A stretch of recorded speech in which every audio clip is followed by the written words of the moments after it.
I'm going to talk about something known as the value equation. Now, this is a concept that allows you to maximize the amount of value that you give to your customers each step along that value ladder that we talked about in the last video. Now, the value equation is a sort of visual way or a mathematical way to represent how humans perceive something as being valuable or not. You'll be able to see here that you have a few elements inside of this value equation. You have what is known as the dream outcome, and then you have the likelihood of success, and that's all divided by the time and effort that it takes to get something multiplied by the actual price that they have to pay, right? Now, the dream outcome is the idea, and the reason this is at the top of the equation is the more grand and wonderful the dream outcome that you're going to help them with, the desire you're going to help them solve, hey, you're going to help them become wealthy or have a wonderful relationship or be in fantastic shape. The bigger and better that is that you can actually provide for them, the more valuable something is, right? Another factor here is, let's say, the likelihood of success. Now, if something's really likely to happen, like it's guaranteed, you buy this program, you do this thing, and it is 100% guaranteed that you're going to get that dream outcome,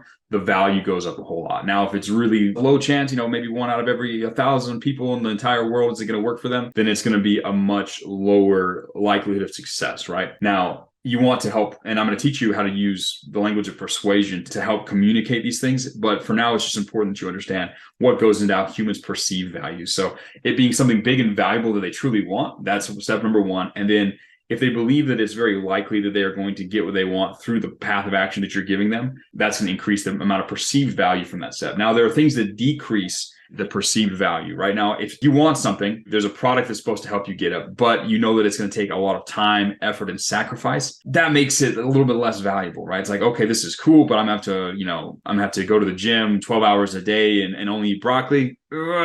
Don't know if it's really worth it. That's a lot of sacrifice. That's a lot of time out of my life. That's going to decrease the value. Now, if you can flip it the other way and show them how this product can help them cut down the amount of time it takes to get what they want, or if you can show them how it doesn't require certain sacrifices, then you receive a massive boost to the overall scale of the value here, right? Something is perceived as more valuable if it gets you the results faster, right? Alex Hormozi is the one who pioneered this or kind of talked about this concept, and he always gives the example of liposuction versus like fitness training, right?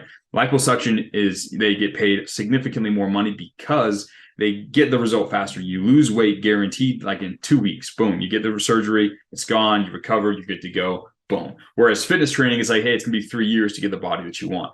There's a perceived value that's higher there, and you can measure it in a dollar amount, right? And then the other side is just price. How much are they going to have to pay, right?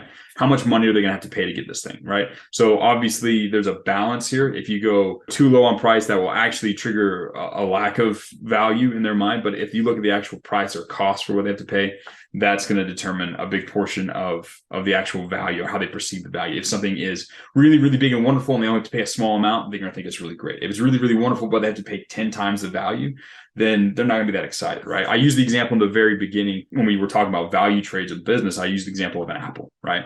In that case, I paid $1 for this apple, right? Now, if I had to pay $1,000 for an apple, depending on how hungry I am, it might be worth it. But really, most of the time, paying $1,000 for an apple with that price down at the bottom was so high, then it's not really worth it, right? The same thing happens with your product. So these are some of the levers you can pull so that each of these trades that you give them, and you're going to learn how to set this up and how this all works in these later videos inside of the program. But these are the levers you pull to maximize the amount of value that you're giving so that they're going to maximize the amount of money that they're going to pay you. So that's the value equation. You're going to use this every step of the way, from that first post that they read from you on social media or a blog or an ad or whatever, all the way up to purchasing that high ticket product. You need to make sure that the value trade is structured in a way, every step along the way is structured in a way where they are receiving massive value. And you can do that by playing with these elements of the value equation.